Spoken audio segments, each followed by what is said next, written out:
नमस्कार साथियों, स्वागत है आप लोगों का teaching Manish Kumar YouTube channel पर। साथियों, आज की जो आपकी क्लास है वो आपकी शिक्षण विधियों के बारे में है। किसके बारे में है? टीचिंग मेथड के बारे में है, शिक्षण विधियों के बारे में है। आप लोग जो पिछली बार पेपर दे चुके हैं उन्हें पता होगा कि इससे आप लोगों के कम से कम 20 से 25 क्वेश्चन बन जाते हैं। ये आप लोगों के लिए मोस्ट इम्पोर्टेंट क्लास होने वाली है। जो बच्चे पहली बार में अपना सीटेट एग्जाम दे रहे हैं वो बच्चे समझिएगा कि ये क्लास आप लोगों के लिए बहुत ज़रूरी है। आप लोग इनको चाहें तो लिख लें या इनके नोट्स बनाते चलिएगा, और साथ में इनके अगर आप लोग स्क्रीनशॉट लेना चाहें तो वो भी ले सकते हैं। क्लास आप लोगों के लिए मोस्ट इम्पोर्टेंट होने वाली है। आप ऐसे समझिएगा कि एक तरीके से पेपर को आउट कराने वाली क्लास है ये। इससे आपके हर बार प्रश्न आपको देखने को मिल जाते हैं। तो उन्हीं बारे में बात करेंगे। उससे पहले चैनल पर अगर आप लोग पहली बार जुड़े हैं तो चैनल को सब्सक्राइब कर लेंगे। सब्सक्राइब करने से क्या होता है कि जैसे ही कोई नई क्लास अपलोड होती है वो आपको टाइम पर मिल जाएगी।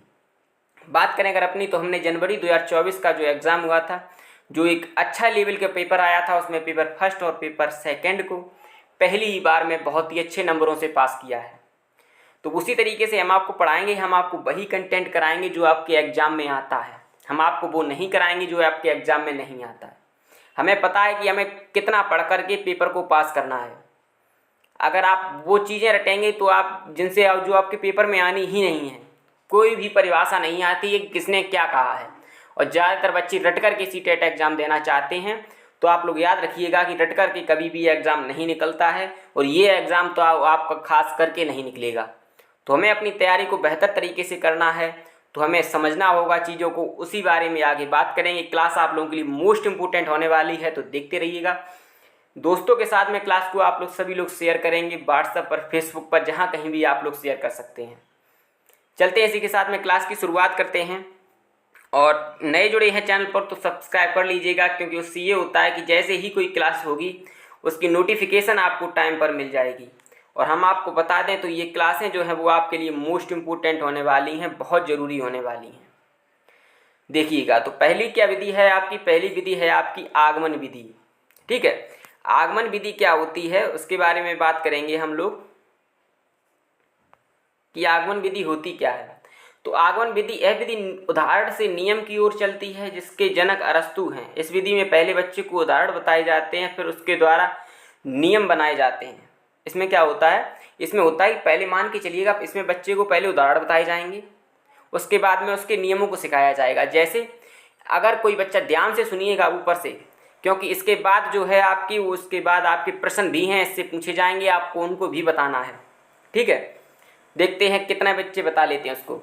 तो जैसे कि मान के चलते हैं, आपने एक पेड़ देखा, जिस शिक्षक ने आपको एक पेड़ दिखाया, तो पहले वो पूरे पेड़ को दिखाएगा, उसके बाद उसकी चीज़ों के बारे में बताएगा। जैसे अगर बच्चा जो है वो संज्ञा पढ़ रहा है, तो संज्ञा में पहले वो पूछेगा, शिक्षक पूछेगा आपसे कि ताजमहल कहाँ है, ताजमहल क्या है। फिर आपसे पूछेगा कि राम क्या है, तो बच्चे कहेंगे कि राम एक नाम है, ताजमहल एक नाम है, आगरा एक स्थान है। ठीक है, तो इस तरीके से पूछेंगे। तो उनके साथ में परिभाषा बनाएंगे वो बनाएंगे कि किसी व्यक्ति, वस्तु, नाम, स्थान के बोध को संज्ञा कहते हैं। ठीक है, तो इस तरीके से जब बच्चे को पढ़ाया जाएगा तो वो हमारी क्या हो जाएगी? वो हमारी हो जाएगी आगमन विधि। बात करें अगर आगमन विधि में, तो ये विशिष्ट से सामान्य की ओर चलती है, ना कि सामान्य से विशिष्ट की ओर। सबसे ज़्यादा बच्चे इसमें कन्फ्यूज होते हैं कि आगमन विधि और निगमन विधि में। तो आगमन विधि जो है आपकी, वो विशिष्ट से सामान्य की ओर चलती है, स्थूल से सूक्ष्म की ओर चलती है, मतलब बड़े से छोटे की ओर। ठीक है, उसके बाद ज्ञात से अज्ञात की ओर चलती है। पहले जो चीज़ें आपको आती हैं वो पढ़ाई जाएंगी, फिर जो आपको नहीं आती हैं वो पढ़ाई जाएंगी। ठीक है, मूर्त से अमूर्त की ओर चलती है। मूर्त मतलब जो चीज़ें आपके सामने हैं, उपस्थित हैं, उनको पढ़ाया जाएगा। फिर आपको अमूर्त चीज़ें पढ़ाई जाएंगी, जो आपके सामने नहीं है, जो आपको पता नहीं है। चलिए आगे देखते हैं। अगली आपकी जो है वो है आपकी निगमन विधि। आगमन और निगमन विधि में सबसे ज़्यादा कन्फ्यूजन हो जाती है। तो निगमन विधि क्या है? निगमन विधि वो है जो आपकी नियम से उदाहरण की ओर चलती है। ठीक है, यह विधि आपकी नियम से उदाहरण की ओर चलती है। यह उच्च कक्षाओं के लिए होती है। आप ऐसे समझिएगा कि जब बच्चे को नियम सिखाए जाते हैं, तो छोटे बच्चों को तो नियम नहीं सिखा सकते कि a+b का whole square, a² + b² + 2ab। ठीक है, बड़े बच्चों को नियम सिखाए जाते हैं। शिक्षक केंद्रित विधि होती है, शिक्षक के अनुसार चलती है। इसके जनक अरस्तु हैं। ये विद्यार्थियों को पहले नियम सिखाए जाते हैं, फिर उनके उदाहरण के बारे में बताया जाता है। ठीक है, निगमन विधि आप समझिएगा, निगमन से नियम। निगमन का नी और नियम का नी, मतलब पहले नियम आएगा निगमन में और उसमें भी, तो नियम से उदाहरण की ओर निगमन, और आगमन का उदाहरण पहले तो आगमन का आ, उदाहरण का भी आ। तो इस तरीके से ट्रिक भी एक तरीके से आप लोगों की ये बन जाएगी। ठीक है, इससे भी आप लोग देख सकते हैं। बात करेंगे इसमें तो ये आपकी सामान्य से विशिष्ट की ओर चलती है, वो चली थी आपकी विशिष्ट से सामान्य की ओर, और ये आपकी चलेगी सामान्य से विशिष्ट की ओर, सूक्ष्म से स्थूल की ओर। मतलब पहले सूक्ष्म चीज़ें बताई जाएंगी, फिर आपको बड़ी चीज़ें बताई जाएंगी। अज्ञात से ज्ञात की ओर, पहले आपको अज्ञात चीज़ें सिखाई जाएंगी, फिर आपको ज्ञात चीज़ें सिखाई जाएंगी। ठीक है, पहले जो चीज़ें आपके सामने नहीं है उनके बारे में बताया जाएगा, फिर घुमा घुमा करके वो चीज़ें बताई जाएंगी जो आपके सामने हैं। मतलब ये उसकी थोड़ी विपरीत हो जाती है। अमूर्त से मूर्त की ओर, जो आपके सामने नहीं है उसके बारे में पहले बताया जाएगा, जो आपके सामने है उसके बारे में बाद में बताया जाएगा। नियम से उदाहरण की ओर, ये हमने आपको बता दिया, ये विधि आपकी नियम से उदाहरण की ओर भी चलती है। इस विधि को समझते चलिएगा, क्योंकि इसके आपको आगे प्रश्न भी होने वाले हैं, आपको इनके उत्तर भी देने हैं। अगली जो आपकी विधि है वो है विश्लेषण विधि। विश्लेषण और संश्लेषण विधि हमें बहुत ज़्यादा सरल लगती है। विश्लेषण में क्या होता है, इसमें हमें समस्या को छोटे छोटे भागों में बांटकर उसका अध्ययन किया जाता है। ठीक है, इसमें हमें छोटे छोटे भागों में बांटना होता है। विश्लेषण का विषय समझिएगा बांटना, हमें छोटे छोटे विधि को बांटना होता है। ठीक है, यह विधि गणित के लिए उचित विधि है। ठीक है, इसके जो जनक थे वो हमारे थे हेनरी एडवर्ड आर्मस्ट्रॉन्ग। बात करेंगे संश्लेषण विधि की, तो इस विधि में छोटे छोटे भागों को जोड़कर, विश्लेषण मतलब बांटना, तो विश्लेषण में छोटी छोटी समस्याओं को बांटना होता है और संश्लेषण में छोटी छोटी समस्याओं को जोड़ना होता है। ठीक है, तो आपकी क्या बन जाती है, तो आपकी बन जाती है संश्लेषण विधि। काफ़ी ज़्यादा आसान विधि हैं ये आपकी, फिर भी आप लोग रिवीजन करते चलिएगा अच्छी तरीके से। क्लास में आपको वही कंटेंट कराया जाएगा जो आपके लिए एग्जाम में आ रहा है। वीडियो को अभी तक जिन बच्चों ने लाइक नहीं किया है वो बच्चे क्लास को लाइक कर देंगे।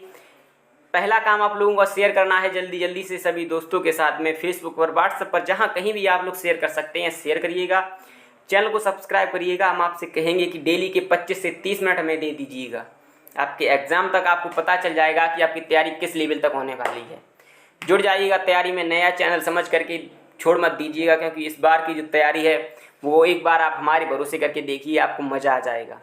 ठीक है, अगली जो विधि है आपकी वो है आपकी अनुकरण विधि।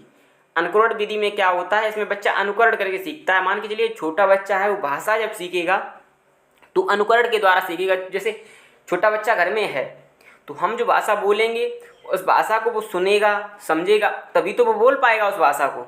ठीक है, तो ये भी विधि आपकी क्या है, अनुकरण के द्वारा सीखती है। छोटा बच्चा शुरुआती भाषा बोलने के लिए परिवार के लोगों का अनुकरण करता है, बहुत अच्छी बात है। बच्चा भाषा अनुकरण के द्वारा ही सीखता है। इस विधि में विद्यार्थी शिक्षक का अनुकरण भी करते हैं, इसलिए इसे अनुकरण विधि कहते हैं। ठीक है, अगर आपकी कक्षा चल रही है तो हम शिक्षक जो अनुकरण करके बोल रहा है, मान के चलिएगा शिक्षक कोई किताब पढ़ा रहा है, बच्चे उसको बोल रहे हैं, तो ये विधि जिससे जो सीख रहे हैं वो हम सीख रहे हैं अनुकरण के द्वारा। जैसे मान के चलिएगा शिक्षक ने किसी बच्चे को खड़ा कर दिया, किताब पढ़वा रहा है। ठीक है, तो उसने कहा एक गांव में एक राजा था, पर सभी बच्चे मिलकर बोल रहे थे एक गांव में एक राजा था। तो इस तरीके से जो हम सीखते हैं वो अनुकरण के द्वारा सीखते हैं हम। बच्चा जो शुरुआती भाषा सीखता है वो भी अनुकरण के द्वारा ही सीखता है। समस्या समाधान विधि, इस विधि में विद्यार्थियों को एक समस्या दी जाती है, उस समस्या को हल करने के लिए विद्यार्थी इस विधि का प्रयोग करते हैं।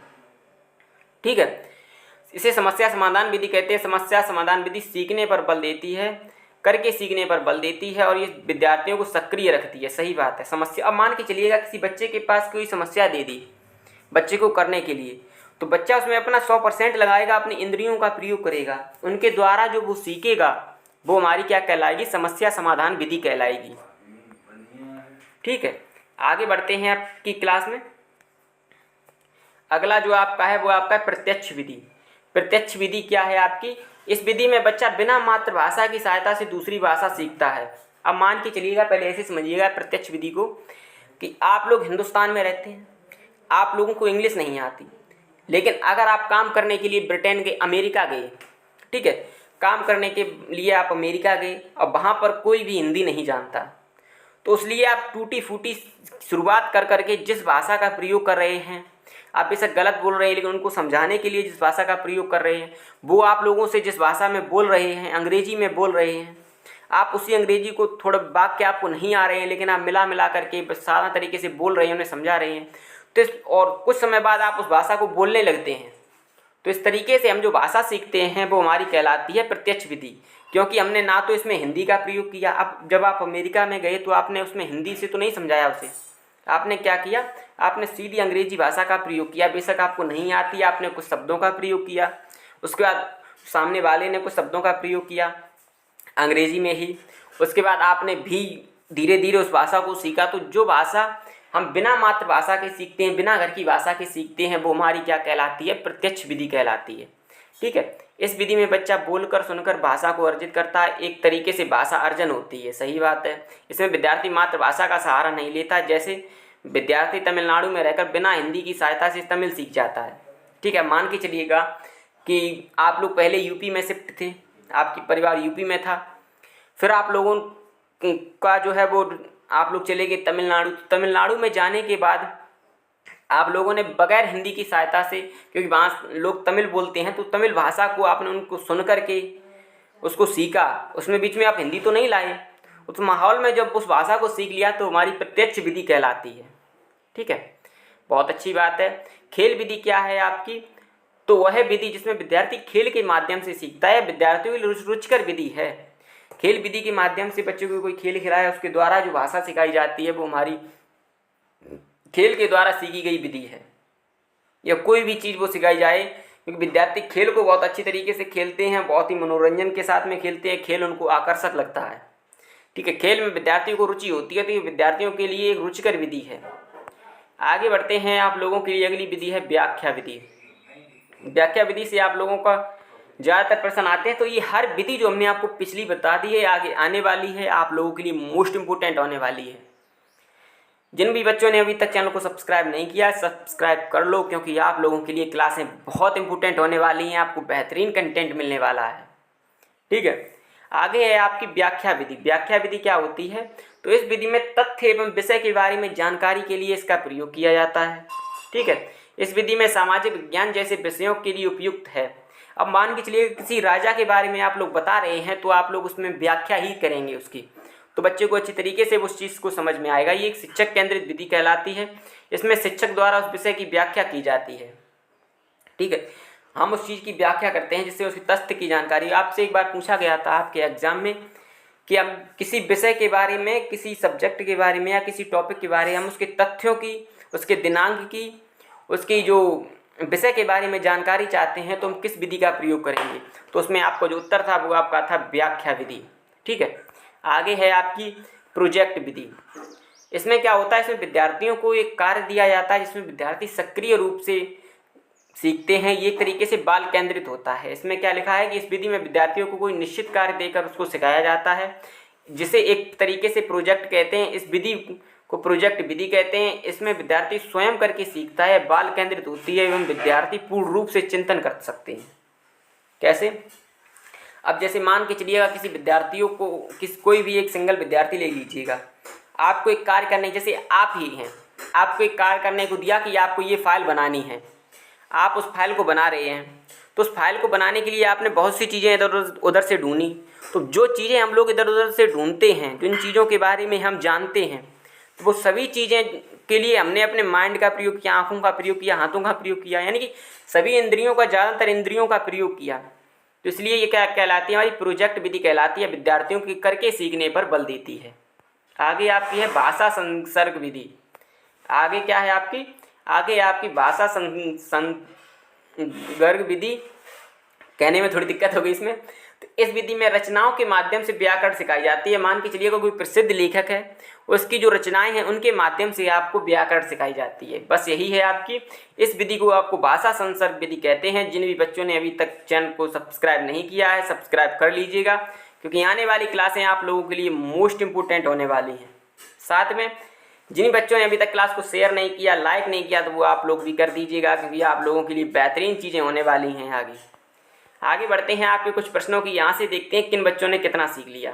ठीक है, ये प्रश्न थोड़ा हार्ड है आप लोगों के लिए, अगर ना हो तो भी कोई दिक्कत नहीं है, हो जाए तो बहुत अच्छी बात है। क्या है कि एक शिक्षक विद्यार्थियों को पहले एक पेड़ के बारे में बताता है, फिर उसके बाद उस पेड़ के तने, पत्तियाँ एवं उसके बारे में संपूर्ण जानकारी देता है। शिक्षक इस प्रकार किस विधि का प्रयोग कर रहा है। जैसे एक शिक्षक ने पहले आपको पेड़ दिखाया, अगर आप लोगों ने मेरी बात को ध्यान से सुना होगा, तुमने ये उदाहरण आपको पहले ही विधि में दिया था। आप लोगों को विधि याद आ गई होगी। ये आपकी निगमन विधि नहीं है, क्योंकि ये नियम से उदाहरण की ओर चलती है और सूक्ष्म से स्थूल की ओर चलती है, सामान्य से विशिष्ट की ओर चलती है। ये आपकी प्रोजेक्ट विधि भी नहीं है, व्याकरण विधि भी नहीं है, ये आपकी है वो है आगमन विधि। हमने क्या कहा था, ये आपकी विशिष्ट से सामान्य की ओर चलती है। ठीक है, इसलिए जो आपकी विधि हो गई वो आपकी कौन सी हो गई, ये आपकी हो गई है आगमन विधि। आगे बढ़ते हैं आप लोग। इसका तो आप लोगों को उत्तर देना होगा, बिल्कुल आसान सा प्रश्न रखा है हमने। क्या है कि वह कौन सी विधि है जिसमें विद्यार्थियों को पहले नियम सिखाए जाते हैं फिर उदाहरण बताए जाते हैं। तो हमने आपको एक ट्रिक याद करवाई थी कि नियम से उदाहरण की ओर, यानी कि निगमन का नी और नियम का नी। निगमन का पहला अक्षर नी और नियम का पहला अक्षर नी, तो इन दोनों को मिलाकर क्या हो जाएगा कि निगमन का नियम की ओर चलती है। पहले नियम आएगा, तो ये जो विधि है आपकी वो कौन सी हो जाएगी, निगमन विधि। ठीक है, थोड़ी बहुत ट्रिक भी हम लोग लगा लेंगे, क्योंकि इनसे चीज़ें जो है वो आसानी से याद हो जाती हैं। अगला है आपका कि मोहन बिना मातृभाषा की सहायता से मलयालम भाषा अर्जित करता है, उसने किस विधि का प्रयोग किया। हमने आपको इसके 2 उदाहरण दिए थे, तो ये जो आप लोग बताइएगा इसका उत्तर क्या हो जाएगा। तो बात करेंगे इसके उत्तर की, तो वो आपका होगा प्रत्यक्ष विधि, क्योंकि बिना मातृभाषा की सहायता से इसने मलयालम भाषा को सीखा है। ना ही आगमन निगमन होगा, ना ही आपकी व्याकरण होगी, क्या होगा आपका होगा प्रत्यक्ष विधि। आप लोग क्लास पर जुड़े रहिएगा, क्लास आप लोगों के लिए मोस्ट इम्पोर्टेंट होने वाली है। चलते हैं इसी के साथ में, ध्यान रखिएगा अपना। चैनल पर अगर आप लोगों ने अभी तक सब्सक्राइब नहीं किया है तो चैनल को सब्सक्राइब करिएगा और बोलिएगा हमारे साथ जय हिंद।